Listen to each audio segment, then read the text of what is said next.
Hi everyone. In this video, I'm going to read the first short story of the school year, which is Meet Cute by Malinda Lo. And I'm also going to do side by side the recreation because this is our first recreation. I'm going to kind of walk you through how you can do it. Okay. So I've got my screen side by side here so you can see both. All right, we're going to start first the recreation.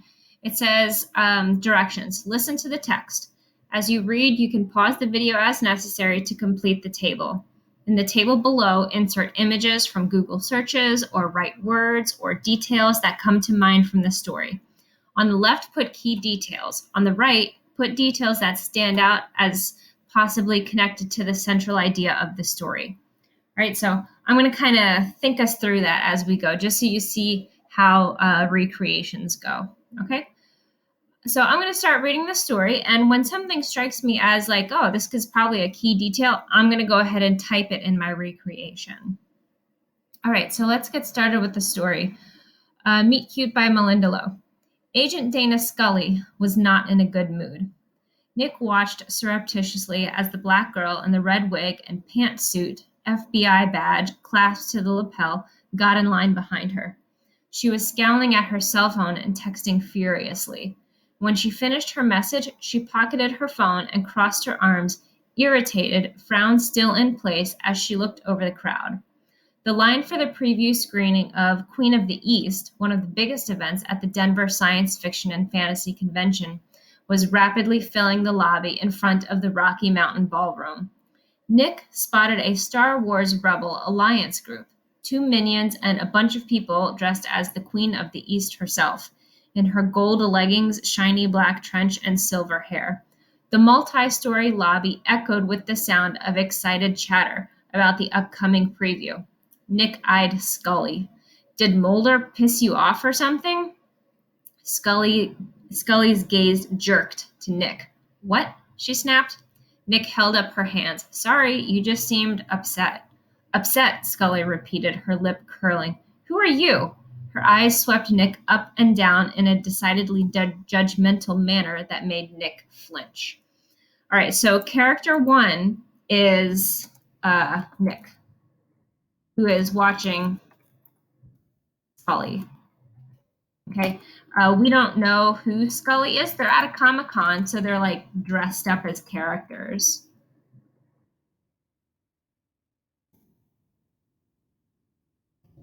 Scully from the X-Files.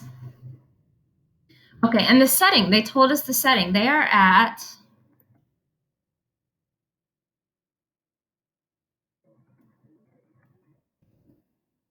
they're at the Denver Comic-Con, which is in kind of like a huge convention center. So we've got 2 characters. One, Nick is watching Scully. Character 2 is dressed up as Scully. The setting is the Denver Comic-Con in a big convention center. Convention centers tend to be huge. All right, back to our story. Upset, Scully repeated, her lip curling. Who are you? Her eyes swept Nick up and down in a decidedly judgmental manner that made Nick flinch. I'm gender-flipped Sulu? Scully said. Nick was surprised. Yeah, how'd you know? Scully gestured to the Starfleet insignia on Nick's shirt. It's not rocket science, and there's only one Asian on Star Trek. Okay, so now we know who Nick is dressed up as. They say gender flipped Sulu. And if you know the character Sulu from Star Trek, Sulu's character is a man. So when they say gender flipped Sulu, they mean that Nick is a girl, but dressed up as a guy's character. I'm going to add Nick, who's a girl. So both characters are girls.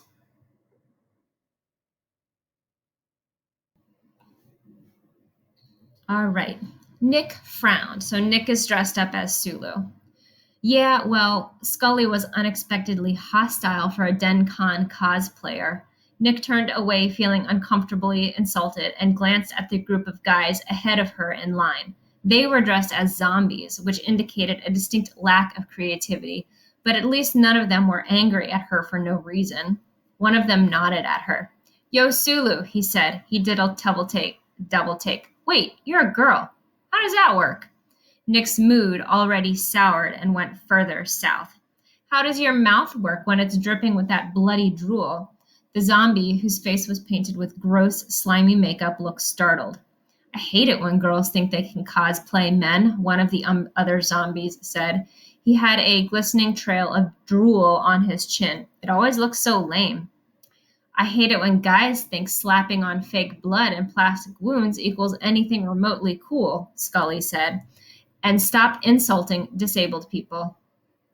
The zombies blinked in unison. Dude, drool-faced zombie said, shaking his head. Somebody's on the rag. Scully gave him a smile so sharp it made Nick think of a shark baring its teeth. Aw, are you afraid of bleeding women? Not sure how you'll survive as a zombie. Nick stifled a laugh while the guys gaped at Scully. They shuffled together, their egos clearly deflated, and turned their backs in a huff. Nick realized they were probably in high school, like her, hiding their pimply faces beneath all that zombie makeup. They were no match for poised and sweetly vicious put-downs from a pretty girl. That was awesome, Nick said to Scully. I'm so tired of assholes. Her expression softened slightly. Sorry if I acted like one. No, you didn't. I made a bad joke. Sorry. Scully shrugged.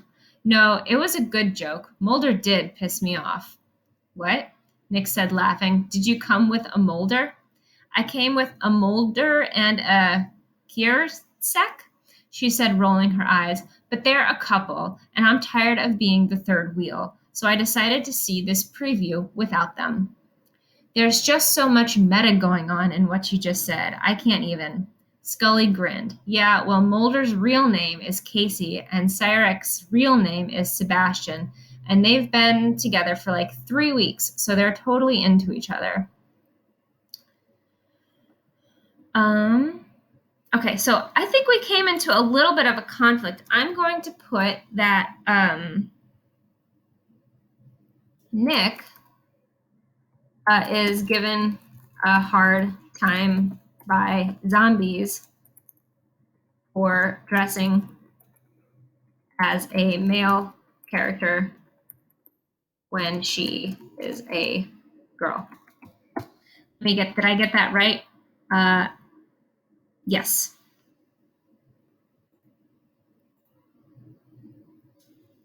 But as you can see, Nick stands up for herself quite well. And we also got Scully's name. Scully's name is Tamia. So we have both of our characters' names. Nick is dressed as Sulu, and Tamia is dressed as Sully. All right, back to the story. Tamia, how about you? You're not wearing a wig, Tamia observed. Nick touched her gel hair. No. That's some commitment there. Nah, this is just my regular hair. I did buy some super strength gel, though. Like, if you watch the recent movies, John Cho's hair never moves. Do you like his version of Sulu better than George Takei's? Well, I like them both. I thought it was cool that they made John Quo's Sulu gay. Did you hear that George Takei didn't like it? Yeah, but I think it's about time, and I'm happy that Sulu got to be the gay character. It's too bad there can only be one, even in the Star Trek universe. He got to have a gay Asian husband with no lines, Nick pointed out, but it's fine. I'm glad he exists. It would be nice if they ever had a queer female character, though. Tamia didn't answer at first, and Nick wondered if Tamia was about to ask her a personal question, but then Tamia nodded. Yeah, totally.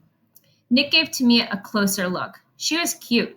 She was cute, definitely, with rounded cheeks and a soft mouth that didn't resemble actual Dana Scully very much. But she certainly had Scully's self-confidence. Tamia returned her gaze directly, her lips curving up a little bit. Okay, so at this point in this story, I'm starting to wonder if one of our characters is gay. They both know a lot about gay characters in Star Trek and how George Takei, who is gay but played a straight character, and that the new Star Trek has a gay character but his partner gets no lines. So they both kind of know a lot about this. And Nick says Tamia is cute. So I'm going to put that in a key detail from the story. Nick thinks Tamia is oops, cute. And I think this could be a central idea of the story because LGBTQ culture and respecting that and having that be something in society that is accepted and respected is very much a topic in today's world. So I'm going to make that a central idea of the story. Nick and Mia.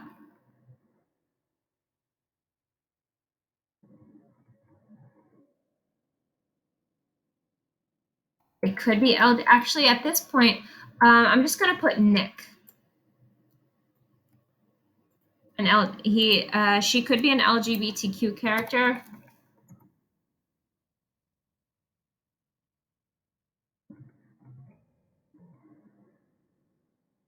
LGBT. I'm going to put pop culture. Okay. I think that could be a big deal in this story. Okay, Tamia, back to the story. Tamia returned her gaze directly, her lips curving up a little. What? Caught. Nothing, Nick stammered. Okay, so the fact that Nick says that she was caught, okay, Nick is definitely an LGBTQ character.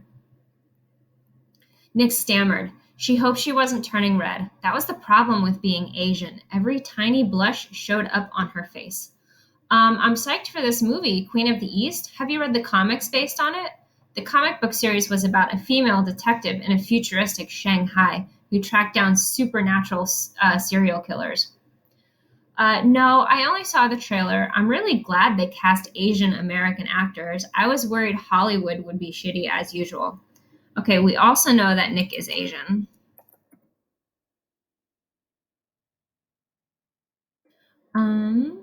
Nick nodded. Yeah, I can't wait to see it. I really like the actress they cast as the lead too.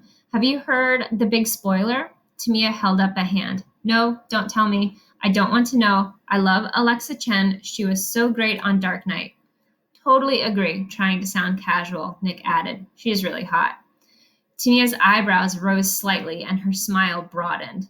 Yeah, so the fluorescent lights overhead flickered and went out, with a popping sound plunging the lobby into darkness.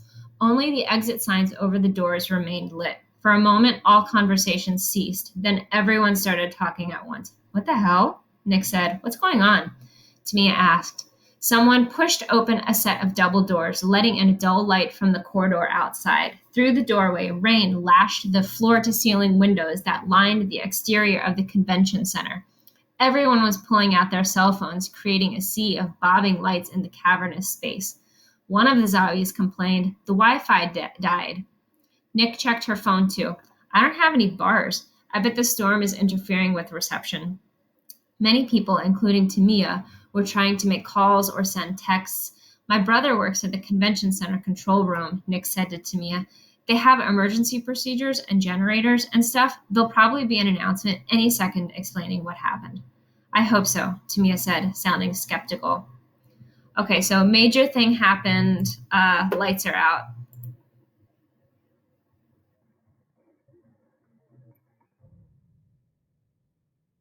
So everyone is in the dark. So interesting. Nick is in the dark, wondering if Tamia is LGBTQ, and now the whole lights went out in the whole place.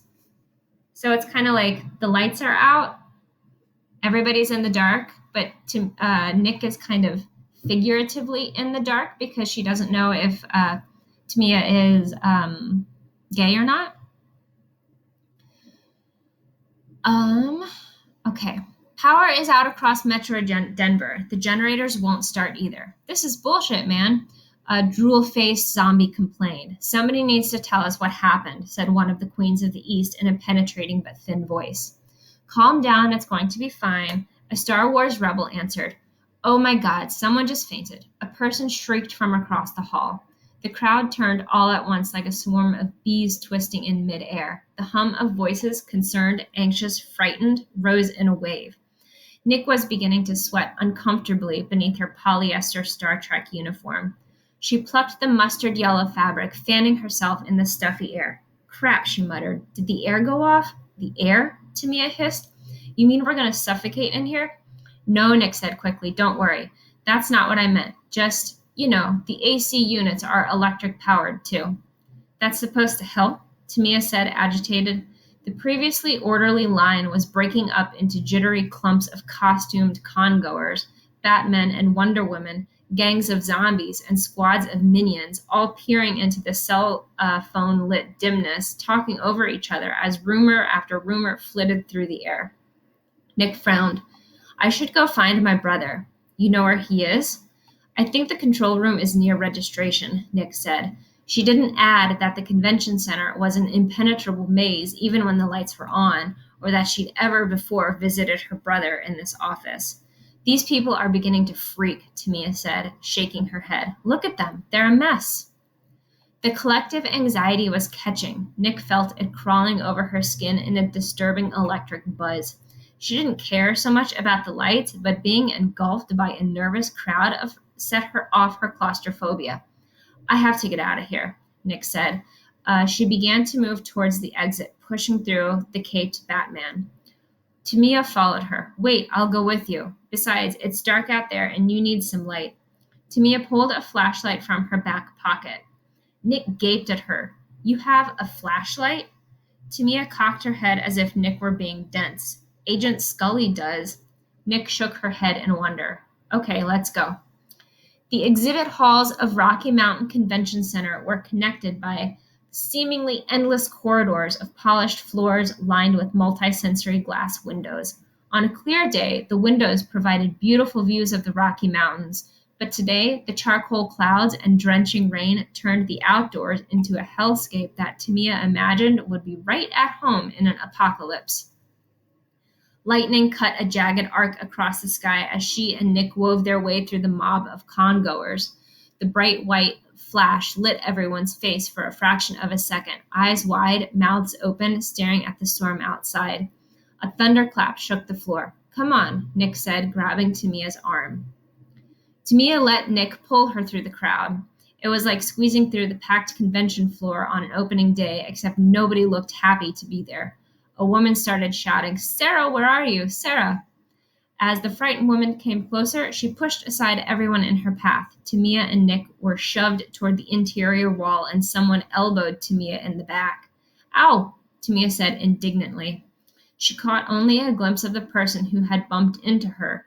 He was in a grayish-green blob-like suit with stiff, wiry hair protruding from the edges, before Nick dragged her through an unmarked door and slammed it shut. The sound of the crowd outside was instantly muffled. Nick's rapid breathing filled the dark space. Are you okay? Tamia asked. I'm fine, Nick said, taking a slower, deep breath. I just don't like crowds. I don't blame you, Tamia said. She swept the flashlight around them. No crowds here. They were in what looked like a maintenance corridor. The floor was no longer polished tile. It was a plain old concrete. Pipes and vents hung from the low ceiling, and the walls were lined with closed doors. The still, dark hallway reminded Tamia of zillions of scenes in the X-Files, right before Mulder or Scully barged through a door and discovered something gruesome. Why hasn't there been some kind of announcement? Tamia asked. The PA system probably runs on electricity too. They don't have an emergency generator? Tamia went to the door they had just come through. I can't go back out there, Nick objected. People are still freaking. I can hear them. Tamia rattled the handle. It's locked anyway. We're stuck in here. The maintenance corridor suddenly felt a lot creepier than it had before she realized she couldn't turn around and leave. There's only one way to go then, Nick said. Tamia shined the flashlight down the hallway. The beam didn't reach the end. Nick started walking. Tamia frowned, uncomfortably aware of the dark that crept up behind her. She wished she hadn't watched so many X-File episodes, to research her costume. Now she kept imagining Eugene Toombs squeezing through one of those pipes, or tanks full of alien hybrid creatures lurking behind one of those doors, which Nick was about to open. It's locked, Nick said, disappointed. Tamia exhaled. There has to be a way out of here, Nick said, continuing down the hall. Nick tried door after door, but they were all locked. The longer they walked, the quieter it became, only until their footsteps sounded in the low-ceilinged hallway. When Tamia glanced back, she could barely make out the light beneath the door they had come through. The undercurrent of anxiety in herself began to intensify. She didn't like being trapped in the dark. Hey, there's another hallway branching off there, Nick said. I'm going to add something here. So I had said that everybody is in the dark.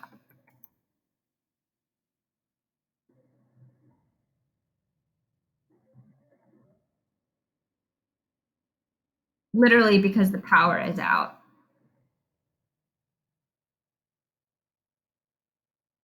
Well, not Tamia, Nick.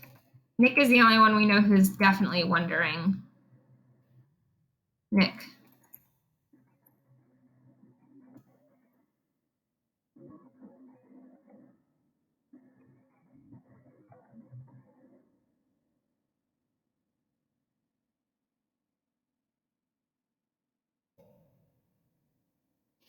So everyone in some way is in the dark. Kind of lost, trying to find their way out. Tamia swung her flashlight in the direction Nick was pointing. The hallway was pitch black, and the flashlight beam didn't make it very far. I have a bad feeling about this, Tamia murmured. They're both nervous. Nick laughed, and the sound echoed eerily in the long, dark hallway. She stopped laughing. I have a bad feeling about this, too. Let's not go there. They continued down the main corridor. Did you know they use that line in every single Star Wars movie? Tamia said. She immediately felt like a complete nerd and wished she hadn't brought it up. Really? Yeah. Trying to distract herself from worrying they would never escape this endless maintenance corridor. Tamia continued. Slightly different usage every time, but it's in every movie, even the new ones. Han Solo says it the most. He thought about doing I thought about doing gender flipped Han Solo. I saw this great cosplay photo of that online. Yeah, people do it all the time. That's why I decided to go with Sulu instead, but a lot of people don't get it. Really? They should. It's a great costume.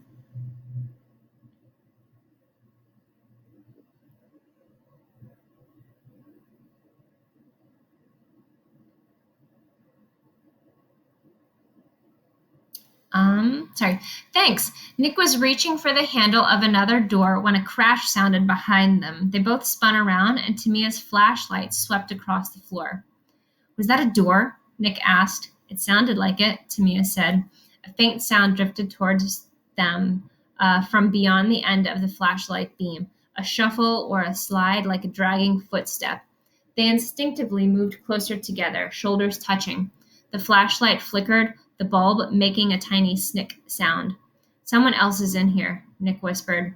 The footsteps were odd, though. They squelched irregularly across the floor like rain-soaked sneakers worn by someone with a limp. The flashlight went out. Tamia squeaked. She shook the flashlight, but nothing happened. The darkness seemed to rush toward her, a thick, suffocating fog that slid inside her with every shallow breath. The footsteps kept coming. Tamia had to get out. If she was trapped in this pitch-black nothingness for a moment longer, she would completely freak and... The glow of Nick's cell phone startled her out of the growing panic. Batteries died? Nick said. Tamia shoved her useless flashlight into her pocket and said, let's go. But what about whoever's back there? They can find their own way. Tamia grabbed Nick's hand and marched her down the corridor away from the squelching footsteps. They soon came to a branch in the corridor. To the left, a short hallway seemed to end in a set of double doors, and beneath the doors was a dim crack of light. They hurried down the short hall and pushed at the doors together. To Tamia's shock, the door opened, and Nick plunged into a deserted concourse lined with glass windows, still pelted with rain. The doors slammed shut behind them. Tamia spun back, reaching for the handle, but there wasn't one. The doors only opened from the other side. Nick didn't seem to have noticed. She was looking at their hands, still clasped together. They both let go. Nick turned away and said, we must be on the other side of the convention center. The concourse was deserted and none of the lights were on, but the floor-to-ceiling windows let in a watery gray daylight. Tamia jogged over to the windows. Through the deluge, she saw the airport lit up in the distance. Nick joined her. No wonder the power went out. Tamia checked her reception. Still nothing. Is there a way to get back to the convention other than that hallway? I'm sure the power will come on soon, Nick said. Let's just wait a minute. Now that they had escaped the maintenance quarter, Tamia was much less anxious. The empty concourse felt like the abandoned set of a science fiction movie, wide, dimly lit, with glass walls and tall steel columns. Nick, in her costume, looked like she belonged here. Tamia wasn't so eager to get back to civilization. Okay, she said, and sat down on the floor, leaning against the windows. Nick lowered herself down too, stretching her legs out on the smooth tile floor. So, Nick said. So what? So that was a little creepy. Yeah, I don't like the dark, Tamia admitted. I don't like crowds, Nick said. They looked at each other, and when their eyes met, Tamia felt a surprising jolt of nerves. I kept imagining that part in the X-Files where Toombs comes through the vent, Tamia said. Nick's eyes widened. No wonder you were so freaked. I wasn't that freaked. You were holding my hand. Tamia tried to hide her embarrassment by laughing. Okay, fine, I was freaked. Nick smiled. Hey, isn't Agent Scully a physicist? Yeah. Why? She wrote her thesis on Einstein's twin paradox, time travel, basically. She thought it could be possible theoretically. Sulu's a physicist, too. We have something in common. Something? Huh? Tamia said slyly. Something. Okay, so what Tamia says here and what Tamia says here, the surprising jolt of nerves, at this point in the story, the reader is probably thinking, I mean, we're trying to figure out too if Tamia is LGBTQ. We know Nick is. We know Nick likes Tamia, but we don't know if Tamia likes Nick. And this part really makes the reader think because we can start to see what Tamia is thinking. Tamia had to look away so she didn't stare. But she kept thinking about the expression on Nick's face. Did she mean something, or was I actually talking about physics? Flustered, Tamia took out her flashlight, unscrewed the cap, and removed the batteries. I don't know what happened to my flashlight in there.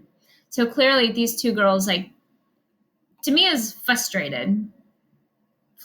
So at this point in the story, I'm kind of thinking that Tamia is also LGBTQ because otherwise, why would she be flustered? Why would she keep thinking about the expression on Nick's face? Okay, I'm kind of making predictions here. And they're both frustrated. I think this is a key detail.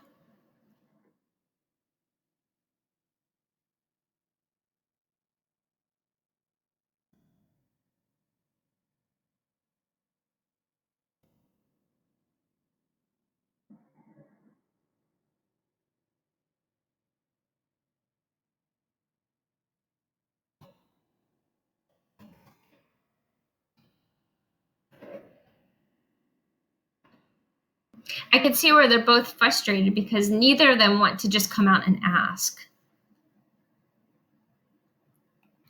Neither of them want to just come out and ask about the other. They would be embarrassed. That would be a hard question. Okay, do you ever read any X-Files fanfic? Nick asked. The question startled her. A little. Why? Just wondering who your ship is. Like, are you into Mulder? Or do you think Scully is, less straight than that? Tamia nearly dropped the batteries. Sounds like that's what you think, she said, and quickly slid the batteries into the flashlight. Maybe. Maybe? Tamia tried to make the words sound meaningful. I read some Scully/Reyes stuff, but I never really thought that worked. Well, that's because Reyes was totally undeveloped and not that great of a character. Tamia couldn't get the cat back on the flashlight. You didn't like her? She was okay, but it was too late in the series. Those last few seasons just didn't work for me. I binge-watched the first 6 seasons on Netflix over a few months, but the last 3 took me a lot longer. I never watched the last couple seasons, but I did read the fic. Nick held out her hand. Let me try. Tamia gave her the flashlight. And you like Scully/Reyes?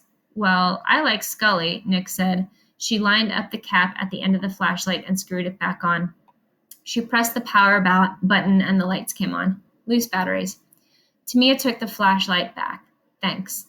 She's so smart, Nick continued. A physicist, a medical doctor, an FBI agent.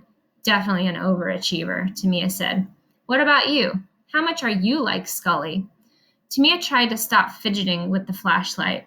I am obviously not an FBI agent, but your badge is so realistic. I'm good at Photoshop. See? Genius. Well, I'm on the math team at school, Tamia joked. I knew it. Where do you go to school? Westminster High. I'll be a senior in the fall. How about you? I go to Fairview in Boulder. I'll be a senior too. So I have a question for you, Tamia said, risking a glance at Nick. Nick sat up expectantly. Ask me anything. Okay, what about you? Are you like Sulu? Well, I'm not the helmsman on a spaceship, although I wouldn't say no to that opportunity. Are you on the math team at your school too? No, I'm sorry to say math is not my thing. What is your thing? I want to do something creative, like work in Hollywood or something behind the scenes, produce stuff. I want to help make sure that someday movies do include people like gender flipped Sulu and race bent Scully.